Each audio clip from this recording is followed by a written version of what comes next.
नमस्कार मित्रांनो, मी प्रदुम मातने. आपण आहोत प्रसिद्ध हवामान तज्ञ पंजाबराव डक साहेब. डक साहेबांनी सांगितलं होतं 21 जुलै 2025 पासून बऱ्याच भागात पाऊस चालू होईल. त्याप्रमाणे काही भागात अतिमुसळधार तर काही भागात रिमझिम पाऊस झालेला आहे. डक साहेबांनी सांगितल्याप्रमाणे बऱ्याच भागात पाऊस झालेला आहे. पण आज अजून डक साहेबांकडून विचारू, काही भागात अजून बी रिमझिम पाऊस चालू आहे. तिथला वेग कधी वाढेल व तिथं चांगला पाऊस कधी होईल? नमस्कार. आज आहे 26 जुलै 2025. तर आजपासूनचा परत एक खास करून शेतकऱ्यांसाठी अंदाज देणार आहे. तर खास करून काय करू तर आपण सुरुवात उत्तर महाराष्ट्राकडे करू. काय झालं, उत्तर महाराष्ट्राकडे काही भागामध्ये पाऊस पडले नाही. तर उत्तर महाराष्ट्रातल्या शेतकऱ्याला सांगू इच्छितो की 26, 27, 28, 29 जुलैपर्यंत नंदुरबार जिल्हा, धुळे जिल्हा, नाशिक जिल्हा, चाळीसगाव तालुका, त्याच्यात रावेर, चोपडा, जळगाव जिल्हा, त्याच्यानंतर येवला, नाशिक या भागामध्ये म्हणजे 26, 27, 28, 29 पर्यंत चांगला जोराचा पाऊस पडणार आहे. शेतातून पाणी बाहेर निघणार आहे म्हणून हा अंदाज उत्तर महाराष्ट्रातल्या शेतकऱ्यांना लक्षात येतं. त्याच्यानंतर काय झालं की पश्चिम महाराष्ट्रामध्ये सोलापूर जिल्हा, सांगली जिल्हा, अहिल्यानगरचा काही भाग या भागामध्ये पाऊस पडले नाही. तर आज 26 तारखेला म्हणजे आज अहिल्यानगर भागामध्ये त्याच्यानंतर सोलापूर जिल्ह्यामध्ये करमाळा तिकडल्या भागामध्ये सोलापूर जिल्ह्यात खूप ठिकाणी आज बऱ्याच म्हणजे दुपारनंतर जोराचा पाऊस सुरू होईल. रिमझिम काही ठिकाणी रिमझिम पडेल, कुठून शेतातल्या पाणी निघेल म्हणून पश्चिम महाराष्ट्रातल्या शेतकऱ्यांनी हा अंदाज लक्षात घ्यायचा. त्याच्यानंतर आपण मराठवाड्याकडे बोलू. मराठवाड्याकडे सांगायचं झालं तर लातूर जिल्हा, धाराशिव जिल्हा, बीड जिल्हा, परभणी जिल्हा, जालना जिल्हा, संभाजीनगर, नांदेड, हिंगोली या जिल्ह्यामध्ये म्हणजे आज 26, 27, 28 पर्यंत चांगला दुपारनंतर जोराने पाऊस येईल. सरी येत राहतील, जोराने पाऊस येईल, पुन्हा मग कमी होईल, पुन्हा रिमझिम येईल.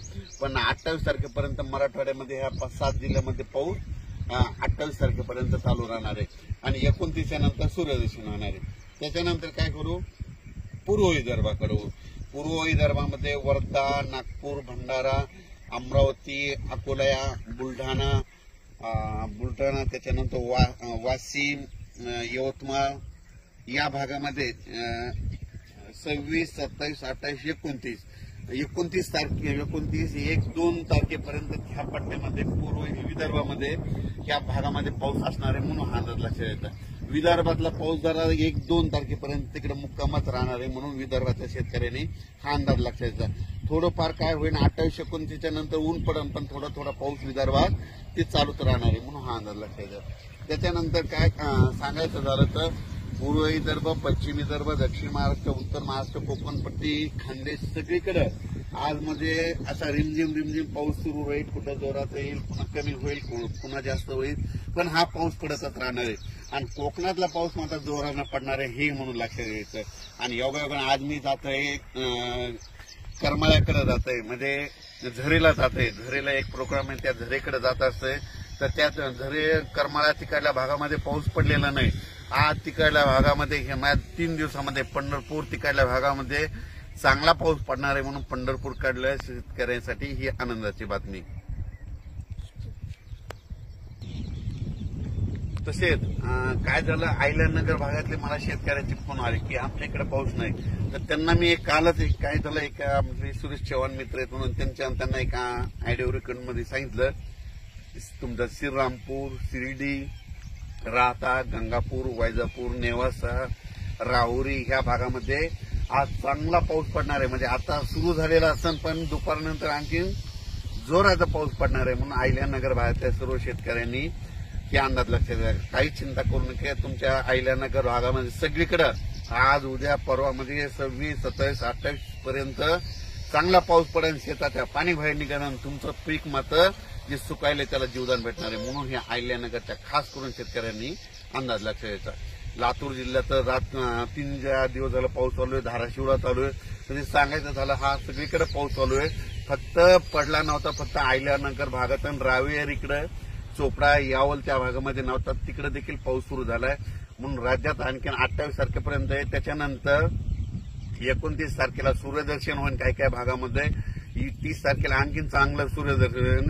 त्याच्यानंतर 11-12 ऑगस्ट पर्यंत पुन्हा हवामान कोरडं राहील. मग काय होईल, 10 दिवस विश्रांती देईन. शेतकऱ्यांनी काय करायचं, ऑगस्टच्या 10 पर्यंत तुम्ही तुमचे शेतीचे काम करून घ्या. 12 ऑगस्ट मध्ये ऑगस्टच्या दुसऱ्या आठवड्यात परत एकदा चांगला असा मोठा पाऊस येणार आहे, म्हणून हे अंदाज लक्षात घ्या.